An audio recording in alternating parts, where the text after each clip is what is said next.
Hello, everyone. Welcome to another Inside Number 9 Christmas Halloween period live stream. 'Cause it's Christmas horror, so we could. That's kind of why I'm doing it in November. But anyway, so guys, if you'd like to introduce yourselves and your channels. Yeah, I'm Headphones UK, aka George. I run the Headphones UK YouTube channel and Discord. Hi, I'm Benzamore97. I have my own YouTube channel, though I'm also a part of George's chat as an admin. I'm Jamie, and I run my channel JA Productions. I do film reviews and whatnot, and talks about Number 9 a while ago. I want to talk about it again. And I'm also a part of George's Discord server. Yeah, everyone's from the Discord tonight, aren't they? Yeah.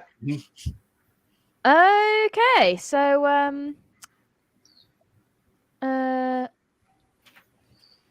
I'm just making sure I'm posted everywhere. So yes, what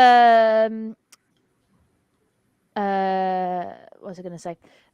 So we've just watched Bones of St. Nicholas. It was first watch for me. Obviously, I know it'd be a first watch for you as well, George. Was it the first watch for the rest of you?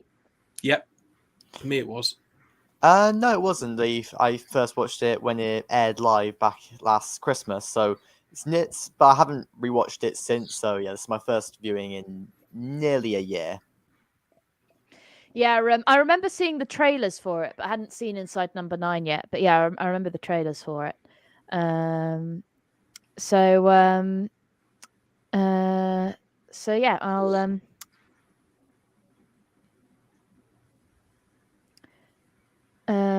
not really sure what talking point to start off with, really. So well, George, what were your overall thoughts on the episode? I thought it was a good episode, very good atmosphere. The only thing is that I was a bit disappointed is that I thought something more explicitly supernatural or crazy would happen, like typically happens in Reece Shearsmith and Pemberton's work. But no, it ended up being a mostly non-supernatural twist at the end, which was fine, but it wasn't quite what I was expecting, really. I mean, it was a bit supernatural, but yeah, it wasn't like a ghost. It wasn't something. But even there's like the supernatural element can be chalked up to being something as being psychological. Yeah, I suppose, but anyway, yeah, that does happen a lot with Inside Number 9. There's a lot of I'd say the majority of episodes don't have anything supernatural or science fiction or anything happening in them. But those tend to be the most messed up ones. A good rule of thumb is that the final episode is the most explicitly horror, and these are the ones which tend to delve into more supernatural stuff. Yeah. So as the ones I've seen so far, because I've only seen about half of Inside Number 9 episodes so far. I've seen Seance Time and The Harrowing. Those are both final episodes of their respective series. Yeah, they are some of the best examples of when the show goes supernatural, I guess you could say. Yeah.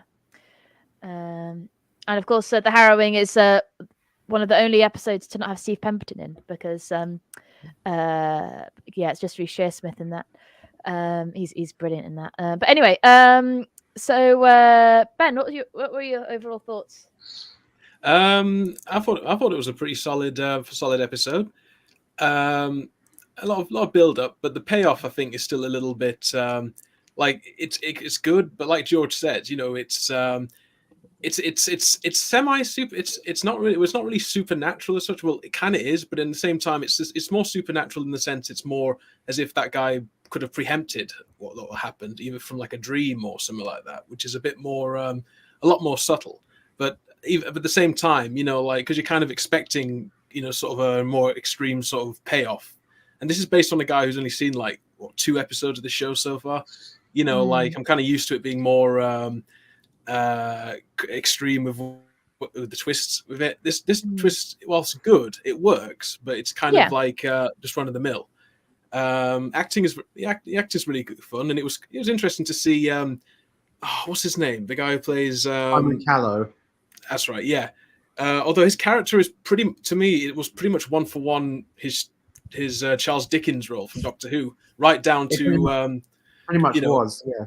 Right down to like, there's no such thing as ghosts. No, the atheism, and suddenly at the end it's like, oh, ghosts are real. Merry Christmas. Well, of course, he also played Charles Dickens in the straight-to-video version of Christmas Carol, which was made by Pathé. The animated one that had Nicolas Cage as Jacob Marley's ghost. He was also Callow was also the voice of Scrooge in that version as well. Oh wow, the guy's is he quite a what's the word? Dick and Carey? Dick, a big fan of Dickens. Yeah, a bit of a Dickensian fan, you could say. Yeah, I mean, you can't really call him a dickhead, can you? Although his name was Richard fan. His name was literally Dick in the episode. Yeah, I think they did. Yeah, that's probably why. We all love Dick in that one. But yeah, I'll just Google him because I know he's played Dickens multiple times. I don't know if it says on his Wikipedia or anything how many times. I'm looking at his IMDb right now. He was also in Sarah Jane Adventures as the voice of Tree Blatherine. Oh yeah, that's right. Was it the other one, Miriam Margolyes? Yes, it was. So she did appear before. Yes, Hans Christian Andersen, My Life as a Fairy Tale. He also played Charles Dickens in that. Oh, I've been meaning to watch that. That is a very bizarre typecast. To be fair, he has got that look and performance ability about him that makes him feel very much like Charles Dickens. Oh, he was also in Victorian Abdul. I remember him seeing him now. He was one of the members of Parliament. I don't know if he was like Israeli or something like that. But then again, I'm just sort of a big fan of like historical films. But then again, if he's already a bit of a historian himself, well, say historian, then it's to be given. He was he was also weirdly in Thunderpants as the second best tenor in the world, the one who hires Patrick Smash to sing the highest note out of his arsehole. Okay, now I need to rewatch Thunderpants. My film teacher referenced Thunderpants like one of the first days of year 12. I was like, what a weird film for a film teacher to reference, but you know what? It was pretty funny. Sorry, it was fun for the time, but I haven't watched it in years. Like, it also makes sense that Callow was in that because that's also a film made by Pathé, the same company that did that other Christmas Carol I mentioned. Yeah. Is it pronounced Pathé or Path or? Because I know it's French. It's French, so I don't know. No, I know they did. Actually, probably pronounced pate because they don't have the sound in the th sound in French, do they? Possibly. Yeah, they were also behind the. They were also behind the Euro distribution of Chicken Run, hence why you saw their logo at the beginning, all the VHSs. I know they did Magic Roundabout, the CGI film. Yes, they did. Are you talking about the regular one or the butchered one? No, not the US butchered version, the original one. With one with Tom Baker. Good. Tom Baker, who's in my opinion the best character in that film. Oh, absolutely. Seabad. Seabad. Yeah, I'm sorry, Blue, but Buxton ain't got nothing on Seabad. He's gonna be so mad. But Pathé or Path, because they don't pronounce the E's, don't they? Well, I don't think they usually pronounce words at the end, but yeah, it has an accent on it. Why'd you put an accent on the letter you don't pronounce? I don't know. I do apologize to any French people speaking out there. But anyway, back to the episode. Yes, it was. The thing that, to be honest, though, it had a nice sort of uneasy tone. But honestly, the scariest, but also / funniest bit is honestly, to God, that Santa Claus statue. Sorry, Saint Nicholas. Saint Nicholas statue. Paul Hollywood. Yeah, just doing a scream face. Oh, which I can see how it's linked to the end bit, but yikes. To be fair, like displays and frescoes in churches can look quite scary. Oh yeah, like I mean, you see some of like the crucifixes; they're pretty horrifying. Yeah, the church, despite church can be quite a gruesome place to visit sometimes, depending on the imagery they have on like stained glass windows and such. But then again, they have I suppose the crucifixion itself is already kind of a borderline of what to expect half the time. Yeah. Yeah. All right, shall I go over what I thought of the episode? Yeah, sure. Yes. Yeah. So for me, I actually forgot how low key this episode was on the rewatch. Like I thought there was like more going on, but it is mostly just the characters talking. But I think it works really well because I just find the episode really immersive because of how low key it is. Like yes, the twist isn't anything major, but I think it makes up for that for just the pure atmosphere of everything and the fact that it can get away with. It tells all these different stories, and it's told just through the actors talking to each other.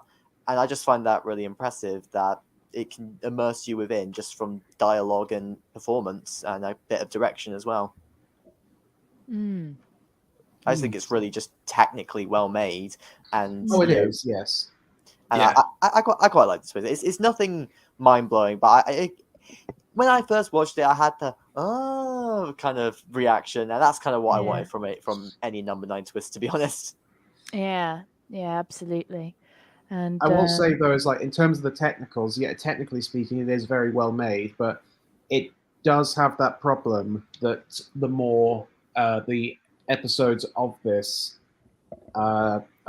inside number 9 that use more modern techniques is that again they turn the gain up on the microphones way too loud, so you can hear every little noise that the characters' lips make, like the bits of saliva and everything. I hate that. Oh, I know what you mean. It just makes it sound so irritating. It's like the sort of, when you're talking, just that little. Especially when Simon Callow was telling his ghost story, it's like every time he had a little ellipses in his monologue, you could hear the sound of his saliva. Ugh. Yeah, that doesn't annoy me, but yeah, I could see it does me a bit. I guess maybe people. just because I've been trained in that particular kind of technique, and so Yeah. I notice it a lot easier. My sound engineering's terrible, so I don't notice that kind of thing. Oh, my sound engineering's terrible as well, but at the same time, I have to do sound engineering a lot with my videos. So every time I hear the sound of my own saliva on my lip smack, it's like, oh, why can't I edit that out? Yeah, well, I've been practicing a bit with Audacity for doing voices and experimenting with them, and I honestly honestly try my best to edit it as best I can because I hate it when I speak on audio, and then when I'm doing animation as well, trying to sync it up is all right, but at the same time, it may be another character speaking, but it's still I can just hear me just all the and things in my voice. It just like. Well, nobody really likes the sound of their own voice, do they? No. Some people do. Well, yeah, some people do, but I'm not one of them. Nor me. Yeah. I do. Oh, of course. Why do you think I keep doing my videos? Oh yeah, I'm sure. Well, I appreciate it.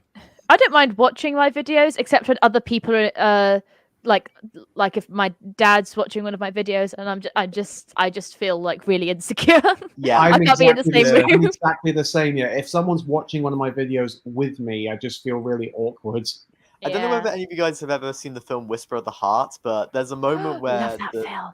Yeah, that's one of my favorites. But it's at the moment at the end where Shizuku, wants someone to read her story, but she can't be in the same room as he reads it, and it's like, yeah, that is so me whenever it's been reviewed. If someone wants to watch it, fine, but I'm not in the same room. I'm out. Bye. Yeah, but to be fair, I did watch my last YouTube video premiere with Rocky whilst we were on video chat, but I didn't mind that mostly because we're both in it. Yeah. Yeah, but you wouldn't want to do like commentary on. Would you ever do commentary on your videos, like for like a 20th anniversary sort of thing? I've done a few commentaries. I just didn't do them as much because they weren't getting a lot of views, to be honest. Fair enough. There's nothing interesting for me to say about mine, to be honest. It's just like I made the video, I edited it together, I did the audio, and it was less the saliva noises which annoyed me, and it was more just the sound of my own breath. Like when I take a breath and then I need to cut a bit, and then it's like you need to make sure the breath's all synced up. That drives me up the wall. Oh, I know exactly what you're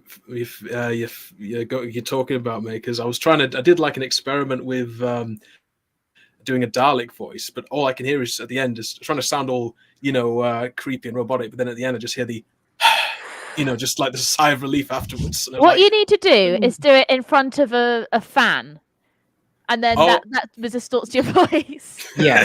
Have we all tried that? Or something that I figured out a more effective way. Well, I say effective. The sound of it might mess it up, but put something that vibrates up to your throat and then like a speak. toothbrush. A toothbrush works, yes. You know, Well, the Exactly. guy who does SpongeBob does that. The guy who plays SpongeBob does that when he laughs. oh, Tom Kenny. Yeah, Tom Like, Kenny. That makes sense, actually. Yeah. Yeah. I could Anyway. imagine. I can imagine Billy West doing the same thing when he does the Woody Woodpecker laugh. Oh yeah. Yeah. Anyway, we've got our first comment. I'll just put it up. Yeah, From just Go saw Out with that. You. I think this they were commenting when George was talking about his overall thoughts. Says, "Hi, I think that was the point of the episode, that the ghost story turned out to be not so supernatural after all." Yeah, I see that. I guess I was just expecting something a little bit more crazy because that's just what I've come to gotten used to seeing from these guys before. I mean, it's just like at the beginning of the third series of the League of Gentlemen, we see the resurrected versions of the main characters who died in a fire in the previous episode. So it's sort of like, I want to see that kind of insanity again. I think you just spoiled it for Ben. Sorry, because I've gotten up to the Christmas special on that. I still need to finish season 3. Oh, bollocks. I've only seen like Don't worry, it's only fitting since I technically spoiled something in the last stream we did, so just pay back on me. It's karma. Yeah, you spoiled a number 9 episode, but thankfully you didn't say which one it was. So that's the Well, important thing. I have a reputation for being the spoiler in these, so Yeah. I'm keeping that reputation going. Don't worry, Ben. like 2 Don't episodes. worry, of Ben. It's like I did spoil it, but what happens after that, you probably wouldn't be able to see coming anyway. Oh. No, just the center bar. Just don't worry about it. Just a beep.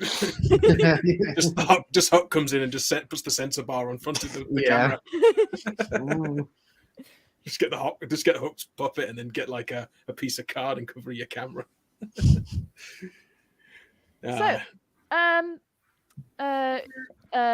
Actually going back to sort of expecting something gruesome from them, I think that's it's funny, the episodes where when nothing horrible happens are some of the worst received of the show. Oh, hello, Alicia Alvarado. Lovely to see you. Hey, how you doing, lass? And hello to DCS Media. Says, hi, Jamie sent me here. Yep. Nice. So, like episodes like Empty Orchestra and that kind of thing. But I think part of the reason why people don't like them is just like, great, I'm going to be able to sleep tonight after watching that. Yeah, but they're wrong because Empty Orchestra's a banger. To be fair, it takes a lot to disturb me these days. It's sort of like, once you've seen Meet the Feebles or stuff like that, it's just sort of like, yeah, nothing's going to freak me out anymore. And I'm a big documentary nerd, so seeing real horrors, honestly, seeing, is it's numbed me basically.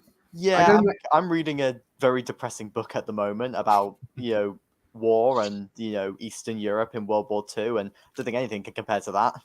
Oh yeah, we'll try Asia. With real horrors don't scare me just as much, because with anything that happens in real life, there's some sort of explanation as to why it happens. When it's fiction, there can be no explanation, at least not in terms of within the context of the story. So that, in many ways, I think makes it more frightening.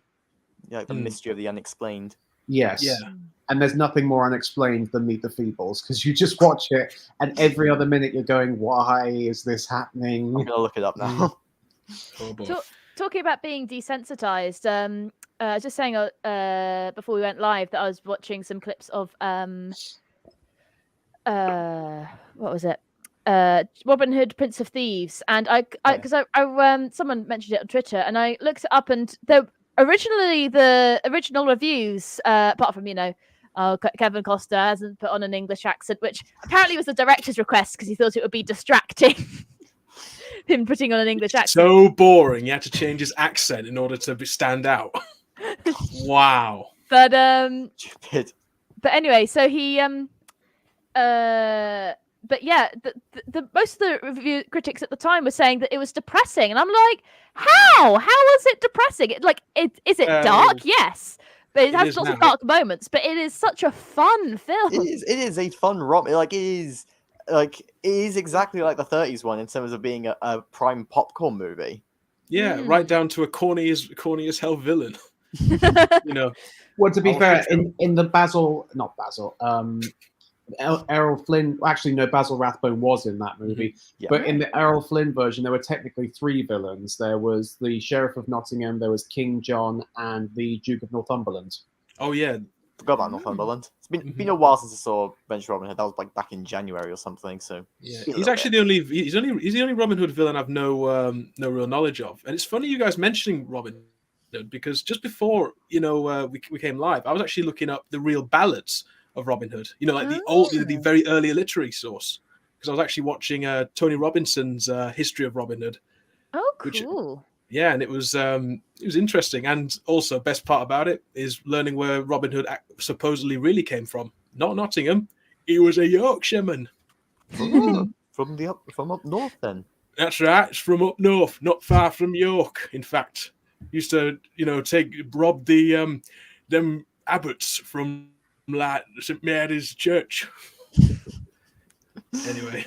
Speaking of churches, that leads us back onto the episode. Exactly. Speaking of churches. If we seem like we're going on tangents in this live stream, we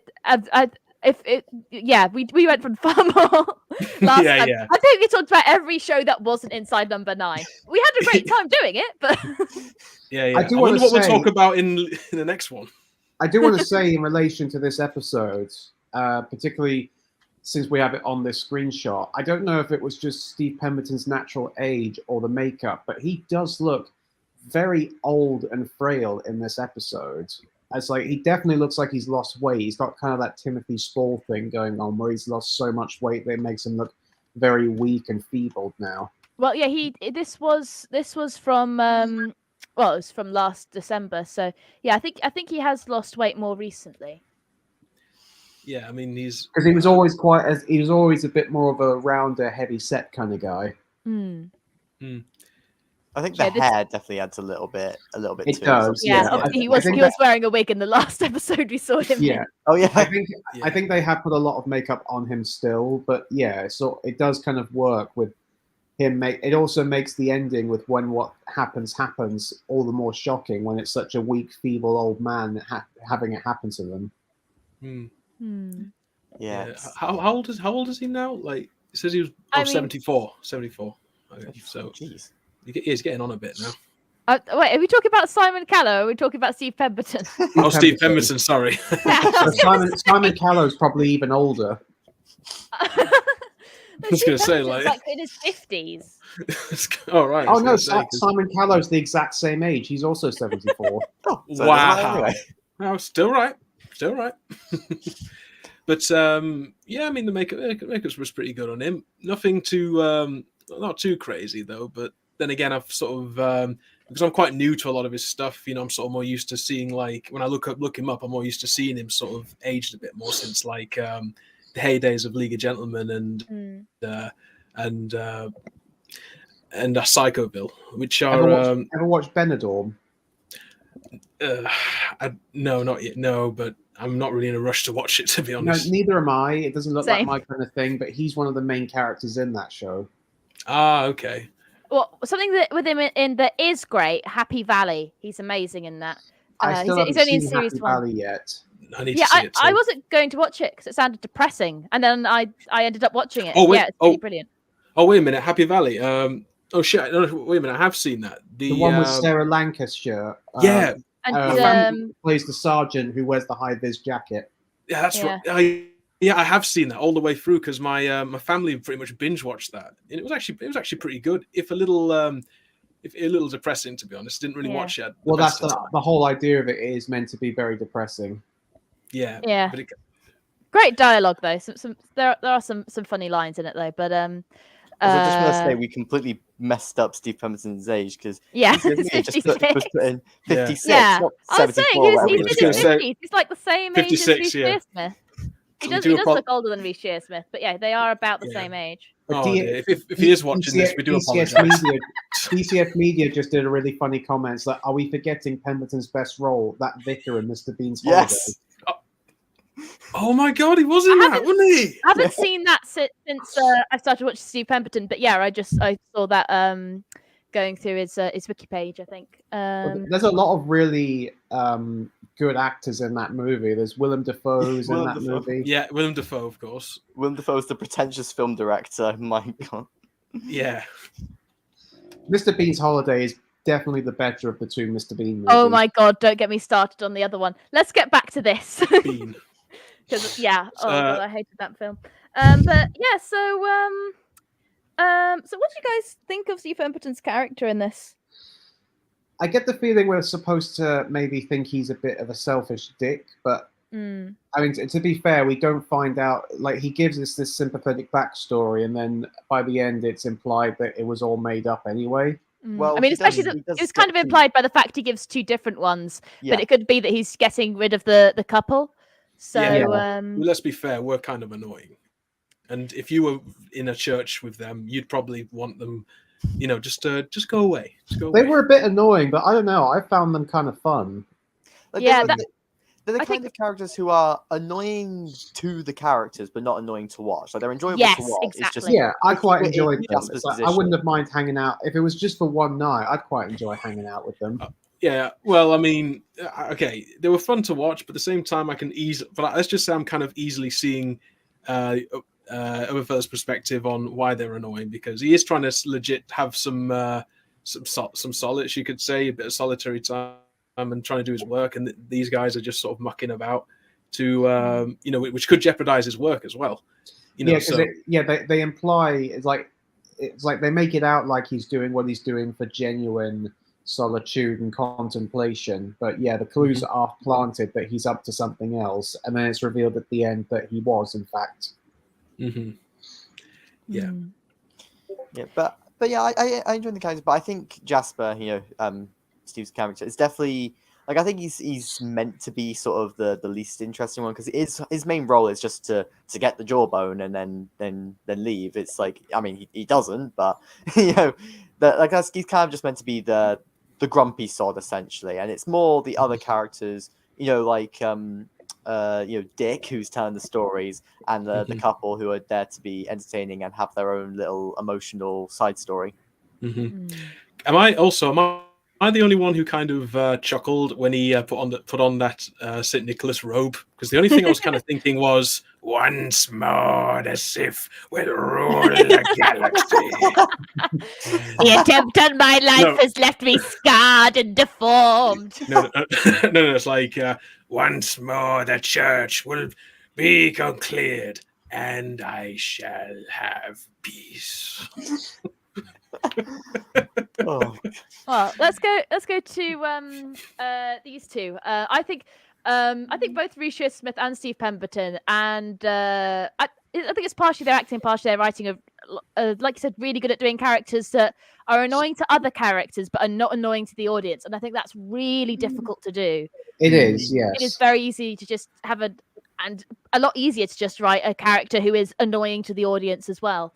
Yeah, it's like you have it's like between say Merry and Pippin from Lord of the Rings to, I don't know, Weasel and Measley from Farthingwood. They're sort of like a in between, sort of like from likable to just likably annoying to obnoxiously annoying. Well, Rick Mayall was the expert of being the character who was annoying in context, but you still enjoyed watching him in real life. Yeah. Yeah. So it's that kind of. Although to be fair with Rick Mayall, it helped that with a lot of the stuff where he was mostly really annoying, but still a lot of fun to watch, he was the one who was writing his own material. Yeah. I think what helps with these kinds of, like, quote unquote annoying characters is if they have a good heart, you tend to enjoy them more. And these two, they do have a good heart. Like, yes, they may be annoying to Jasper, but they are a sweet couple with their own, like, problems and stuff. They have a nice little scene together. They feel genuine, and I feel like that's what makes them enjoyable. It's like you just can't stay mad at them. No. You're just like, oh, I can never stay mad at you. Which is sort of like I was a bit curious, so they don't quite explain it fully. So did she have a miscarriage? Yeah. I think the accident was what caused the problem with the delivery. Yeah. I think it was like an accident that caused the miscarriage, but yeah, that's the thing with Inside Number 9. They're very careful with exposition with things the characters already know. So the way that they did that scene is they don't say, so you remember that miscarriage I had 18 years ago. Yeah, exactly. Ooh. Yikes. They know how to write dialogue, Yes. Yeah. which is a rare Well, thing. we get the indication about what happened when they said, "Do you have kids?" and they say no in a very Yeah. mournful way. Yeah. Yeah, you definitely get the sense that something's happened. And it's basically confirmed when they say it's like, oh, it would have been 18 years today, or something like that. Yeah. So it was. Sorry, Alicia Alvarado says, I heard Farthing Wood. I have been summoned. That's me. Easy, Alicia. Probably should actually say my own thoughts in this episode. My favourite of Series 8. Great spooky atmosphere, great mix of humour and melancholy, and a cool-ass twist. Yeah, I'd agree with that. Although I haven't seen the rest of Series 8, but the bus episode is my favourite of Series 8. It's the only other episode I've seen, but I doubt that it's going to surpass the bus episode. Go Out Review has said, I think it's a great Inside Number 9. Atmospheric, gripping, funny. And I enjoyed the references to Don't Look Now. That's supposed to be one of their favourite horror films, isn't it? Because it's like that and like Wicker Man and I think Theatre of Blood. I think there's like a few horror films that I know of because they took. Obviously, I already knew of the Wicker Man. Everyone's heard of the Wicker Man. Both of them. What? Yeah.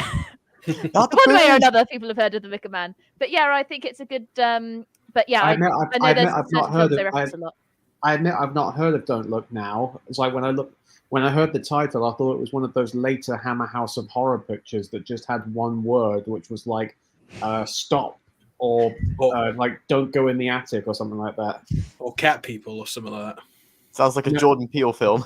No, Cat So People like... was Cat People was done in the 1940s and it did get remade in the 90s, but yeah, that was done in the 40s. Those one-word titles sound like titles for Disney films now. Frozen, Tangled, Wish. There is a horror movie called Frozen about three people that get stuck on a ski. Well, maybe that's why it's a PG, because of the possible reference to the horror film. No, it's the possible reference to shoe sizes. Yes. Oh my god. But yeah, there is actually a horror movie called Frozen. It's one of those isolation horrors like Buried or Rope, I suppose, which is, it's about three people stuck on a ski lift. It sounds similar to quite a recent horror film I saw, with two, what's it called? Like Fall. Fall. Is that the one where the two women are like on the tower? Top of this enormous post in the desert and like Fall. It's so far down. Yeah. That was actually quite a good horror film. In my mind, I just imagine that it's two women who fell off the building, and the whole movie is just a conversation that they have on the way down. That would actually make a great comedy series. Have you guys seen that animation of the guy falling off the building? It's like, oh, let's recap your life, and it's the quick montage as he's falling down. Oh wait, didn't Robot Chicken parody that with Palpatine when he I can't remember who did it, but I know there was an animation where he just fell off a building, and just a projector screen came in. It's like, let's recap your whole life, and it was a quick montage, and the whole message was that most of his life he was just spent in one office, just in one cubicle, and he's like, the technology improved, but he was staying there. One of my favorite Robin Williams jokes was when he talked about a man who jumped off the Golden Gate Bridge and survived. And apparently, in when he was interviewed, he said, halfway down, I thought it was a bad idea. Famous last thoughts. That sounds like me when I jumped off a boat once. What? You jumped off a boat? I once jumped off of a boat. Well, I was quite young. I once jumped off of a boat in Corfu, and then as I jumped, I regretted it and tried to grab onto the bar which was nearby, and basically just swung myself onto the lower level. Okay. It was a small boat, by the way, and everyone was jumping off into the water. But well, I mean, were you saved by a young Daryl Hannah as a mermaid? No, I landed on the hard wooden floor on the lower level of the. Oh, that is nasty. Oh, but the captain gave me a free watermelon. Yeah, watermelon. My feet hurt, but watermelon. It was my back. Cause that's what it was. Because I sort of swung myself in and landed on my back. Oh, that's even worse. Like, I've done that once, and my legs weren't working for ages. Like, I mean, they were working, but it's like, when you move your upper hinge of the top of your leg, and it still stings. Yeah. Damn. Yeah. Alicia Alvarado says that reminds me of The View from Halfway Down. It's a BoJack Horseman episode. Spiritual Oh. show. It's Yeah. actually it's pretty good. A bit depressing, but it's pretty I need clever. to watch more BoJack Horseman. I've only seen the first episode.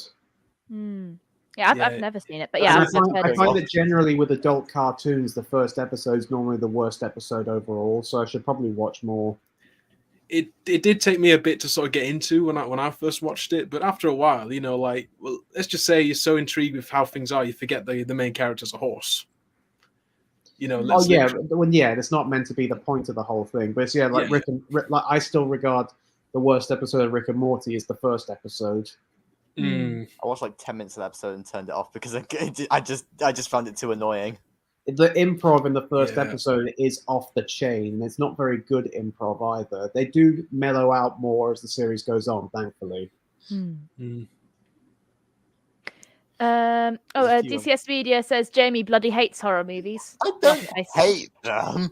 It's the traditional ones I'm not big on. Like, yeah, if it's a psychological thriller or something, I'd be into it. But traditional ones, yeah. I mean, let's just say I did not like Dawn of the Dead. To be fair to TJ, you know, like I love horror films big time, but I will admit there's a shit ton there's more crap ones than there are decent ones, because that's because horror movies are often used as like cheap cash grab movies for studios or early filmmakers. So that's why there's so many crap horror movies, because a lot of them are the things that studios do to make a quick buck or early directors do as their first way to break into the industry. Yeah, that's the problem with horror films, because we're so oversaturated with so many of them, and most of them are just cheap and crap. That you know, I can understand people not wanting to not getting into horror film, not because they're scared or anything. It's just that, you know, if you want. Oh, you are scared. Well, some of them. Some. Okay. No.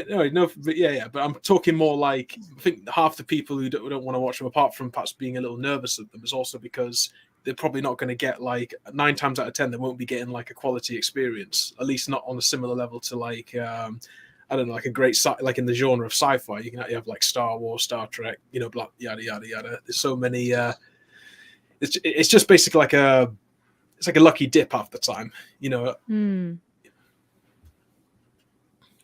I forgot to go out with these thoughts on the episode, and a jaw-dropping reveal, pun fully intended. Yeah, I saw that. Yes, I love that moment when he asks if they have children. Very subtle and touching, in contrast with all the joking around. I thought they were good. And so what are you going to say? I think number 9 does really well is like a really subtle performance, because like there's many examples I can think of just, you know, like a performance being told just in a really subtle way, and I think this episode is a prime example, because like I said, most of the attention is just characters talking and keeping you engaged that way, and it has a lot of just great performances and subtle performances which work really well. Yeah, absolutely. And the character writing is absolutely brilliant. You know, they get so many big names in this, and you can see why. You know, obviously it's a very short-term commitment. It's like a couple of days of shooting, which is obviously partially because of the length, but I think partially also because it's in one location. So you have to. So I think that's another thing that makes it easier. But yeah, they. I think they're really. Because I think I remember them saying, it was an interview they did around series 1, when I think Reese Shearsmith said he was saying to Gemma Arterton, like, "You're a Hollywood actress, why are you in this?" And she was like, I don't get scripts this good. To be that fair, is definitely high praise. Yeah. To be fair, the episode she's in is fantastic. Yeah. It's a lot better than Quantum of Solace or Saint Trinian. So I haven't seen Saint Trinian, but Quantum of Solace definitely. I have seen some of the original Saint Trinians, the ones with Terry Thomas and the like in them. I've been meaning to watch those, because I was. They're normally on around Christmas time. Oh yeah, I should try and watch them. But yeah, I was at like 10 or something when the first Saint Trinian's film came out. So no, that was he was in the sequel. So I did see that in the cinema. Okay. But yeah, it's just Colin Firth and Rupert Everett. Russell Brand didn't turn up for the sequel to the Saint Trinian's reboots. That's basically thankfully. he was the replace. That's who David Tennant was basically replacing, wasn't he? Well, that sounds No, like he's- a good outcome. Not really, but because Mhm. Russell Brand is playing like a side character, and David Tennant plays like the big main villain. And I suppose the main villain is Colin Firth in the first one. I do find it funny. Has anybody ever seen the remake of Fright Night? I've never seen the original Fright Night. No, Also, but I saw a really good review that gave it some quite high praise. I've heard that's really good. Was because in the remake of in the original Fright Night, there's meant to be a horror host character who's like a parody of Peter Cushing called Peter Vincent, and in the remake he's played by David Tennant, but his performance he's basically playing Russell Brand. So it's sort of like they clearly got Tennant because they couldn't get Russell Brand. Russell Tennant. Which in a way is better because Yeah. I can't stand Russell Brand, but Now still, we have a reason to hate him. Yeah. I never cared for the guy at all. Yeah, same. Literally, the only thing I think I've seen him in was the Despicable Me movies. I'll be brutally honest. and to be honest, I had no idea it was him. He does not sound like Russell Brand at all. I'll give him Yeah. credit on that. Yeah, I didn't know it. I didn't really know it was him for the longest time either. But I wouldn't have cared less if I didn't know, to be honest. Yeah. Anyway, so Anyway, Simon Callow's character, if I can find a shot of him. Nope. Let's talk about him because he's the only one you haven't There talked There about we yet. go.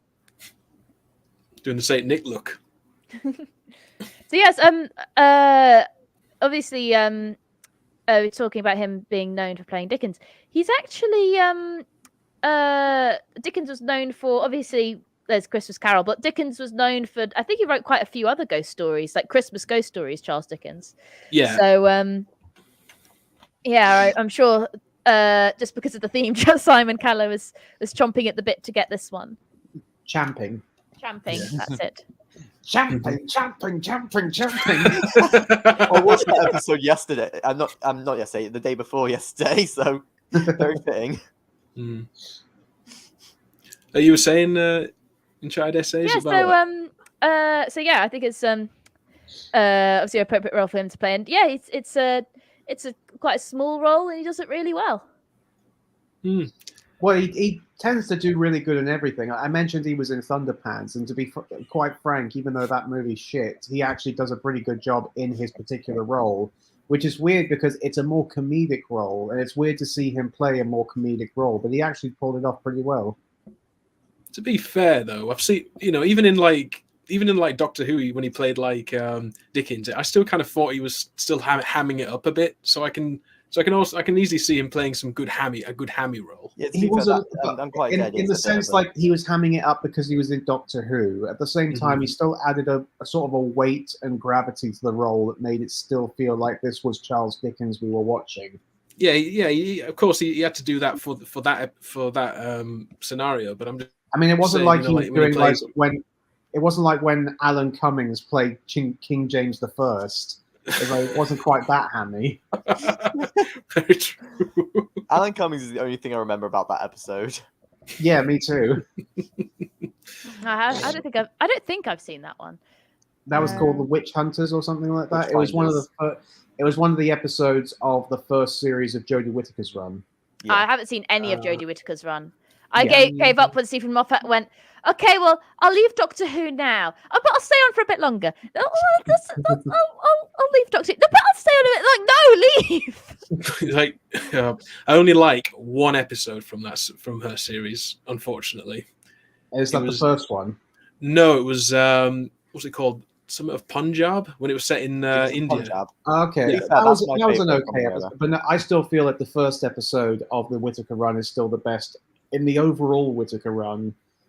I'm trying to think, like, what are the other good ones? Because there were a couple. My two favourites are Demons of the Punjab and War of the Sontarans.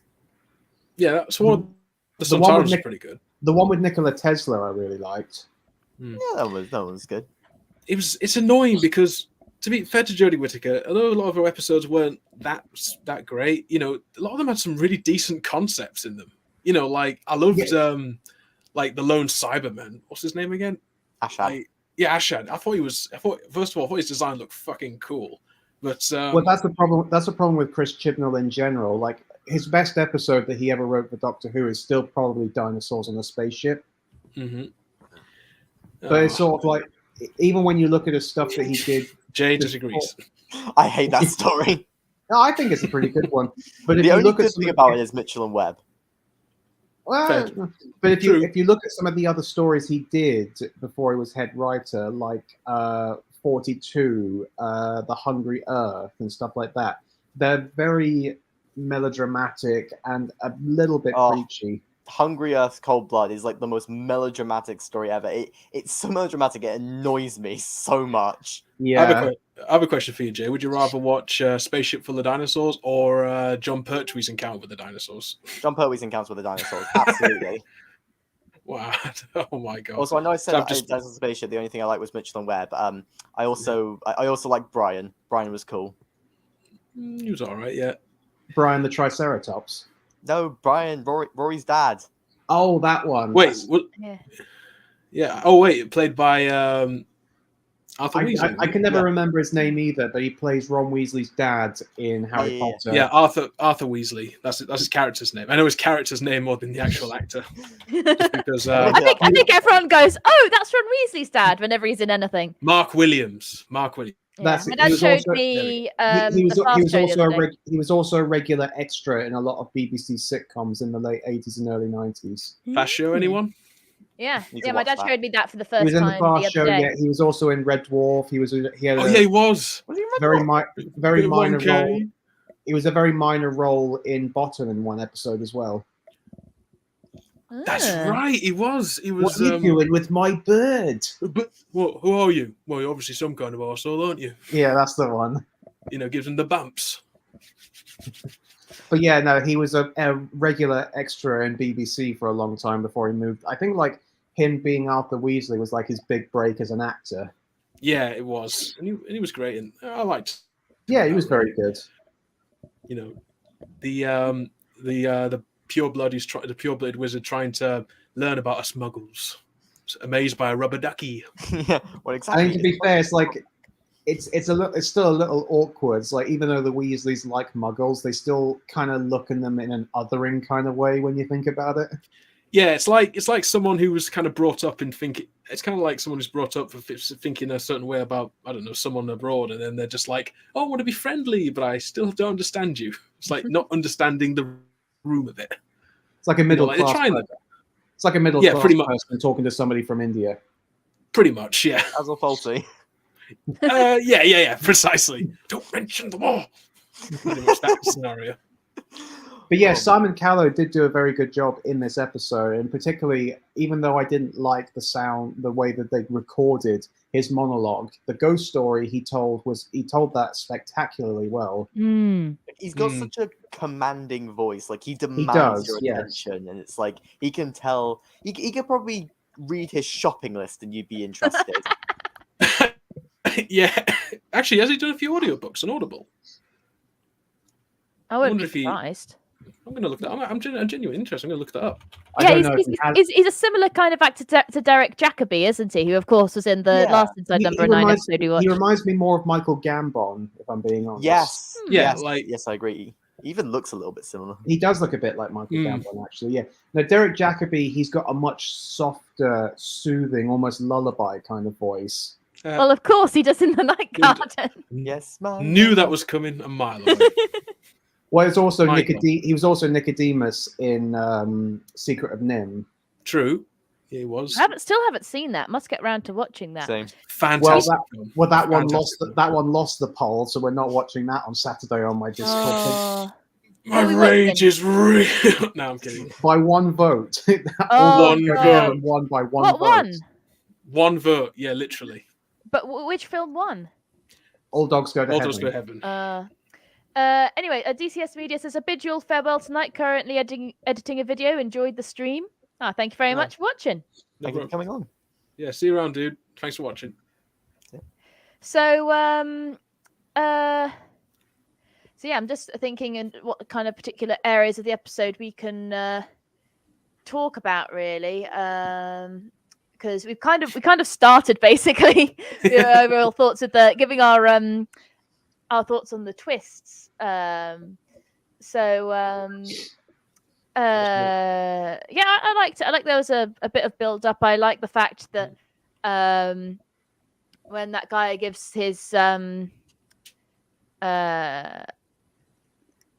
he gives two different stories to the people, you do get the impression of, oh, is he just saying that to put them off, or is it because he's making the whole thing up and he's got some other kind of motive? So I think the setup of that was good, and I think the twist was good. It set it up just enough, really, which they're very good at doing. And if there's any chance that you start to get an idea of what the twist is, another twist will come along and it'll be a complete surprise, which you don't really get in this. There isn't, there's just reveals, but there aren't like multiple big twists. Yeah. Yeah, it's not like the last episode we watched where, like I said, there were like 5 twists all in a row. Yeah. Would you call this a breather episode? Like after all the insanity of like the previous episodes, this is sort of a nice sort of it's a lot more run of the mill, but in the way it's kind of like needed after you've well, to be fair, it was a a standalone thing, so it didn't really need a breather. But if you're watching the show in like release order and like you're right after each other, this is certainly a nice breather after Wise Owl. Yeah, I haven't. I've heard of Wise Owl. I have not seen it yet. I'm not going to spoil looking forward. I'm looking forward to it, and not looking forward to it at the same time, because I know, I just know by reputation that it's just like the darkest, most messed up episode. It's disturbing as hell, but it's in my top 3 favorites. So, I'm intrigued. Dark and disturbing.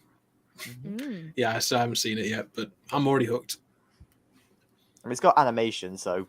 Ooh. Yes. Oh, interesting. I've never seen them work with animation, at least not quite in. I mean, they used, I guess technically you could say they used a little bit of animation for the websites for Psychoville. Yeah, with the serial killer game. Well, the serial killer game, but they used them a lot more for the Series 2 websites, like have you seen the Series 2 websites, EE?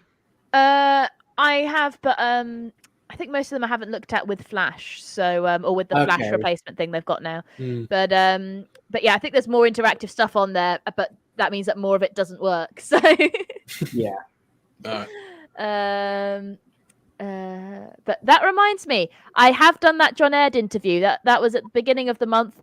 It's over. He was absolutely lovely. I interviewed him for over an hour.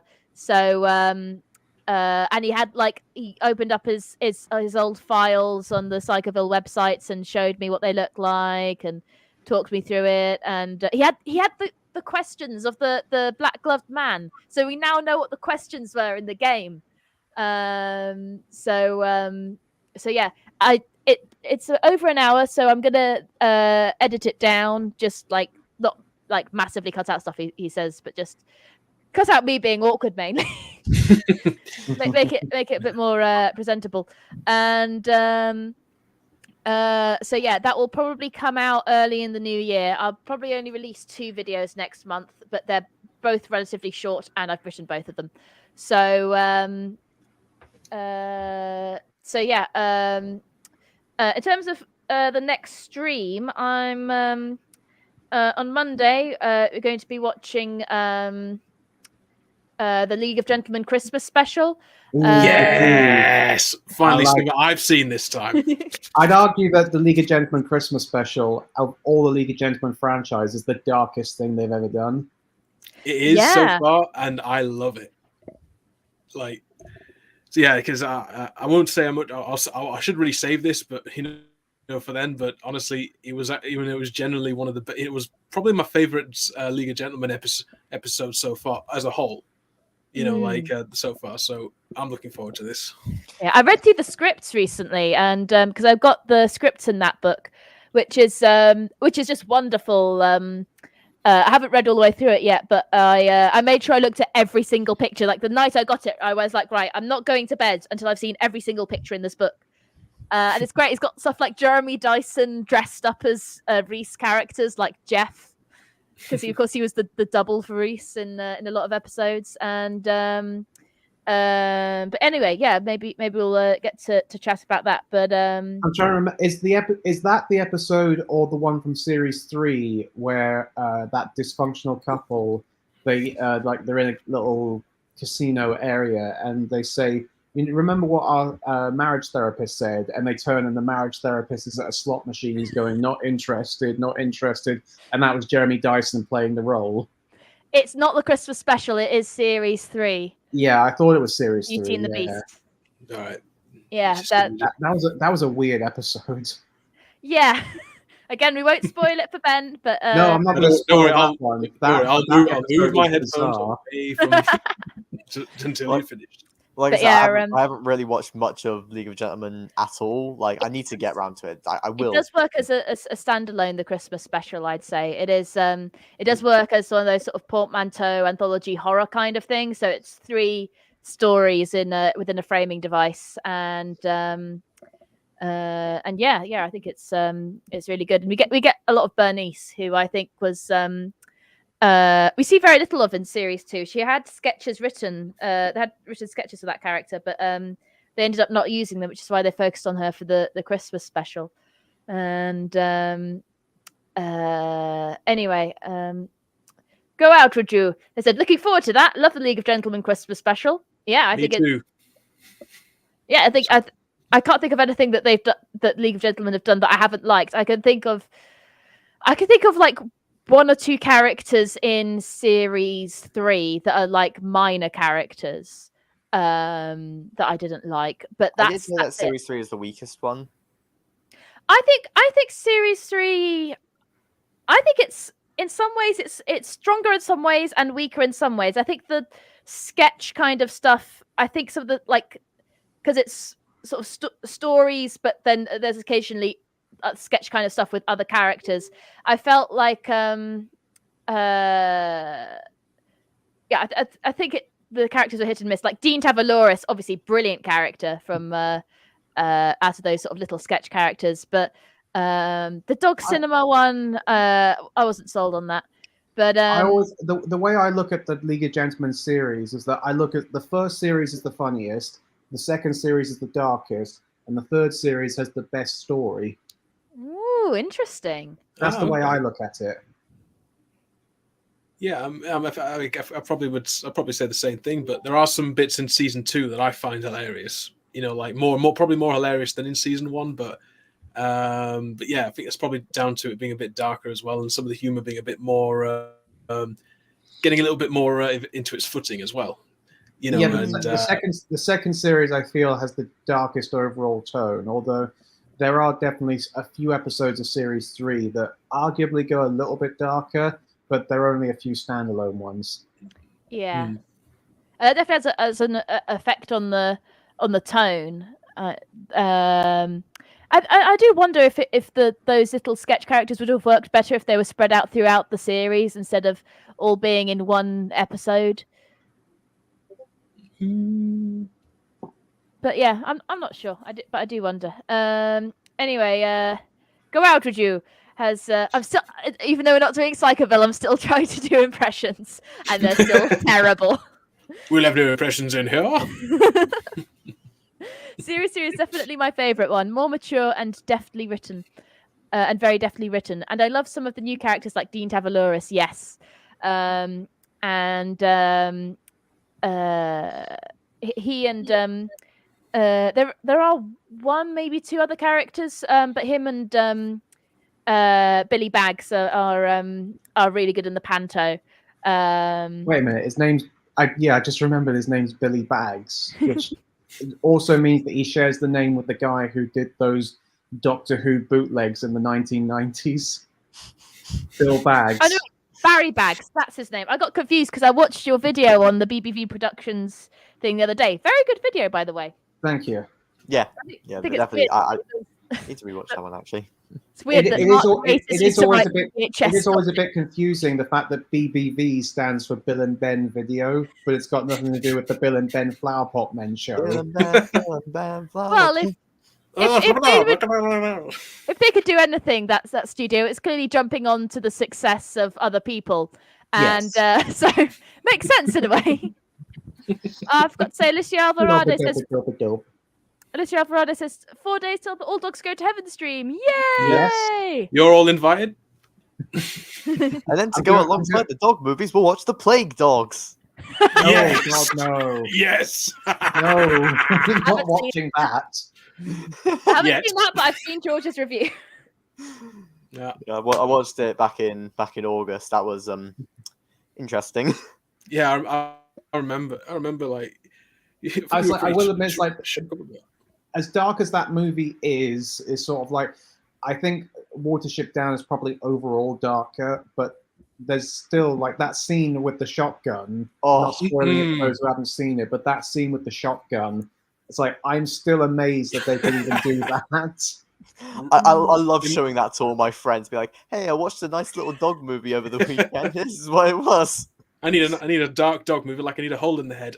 Oh. But I will say though, I do love watching these kinds of movies though, just to confuse all my friends. Like, oh, you think this is nice and wholesome? Well, it's not. This is the real world. It's depressing. And there's disease everywhere. That happened at school when we watched the Beowulf film. You know, the motion capture one. We watched that. The Robert Zemeckis one. Yeah, we watched that in year 9. Not all of it, but we watched quite a bit of it though. We watched it in year 9, and yeah.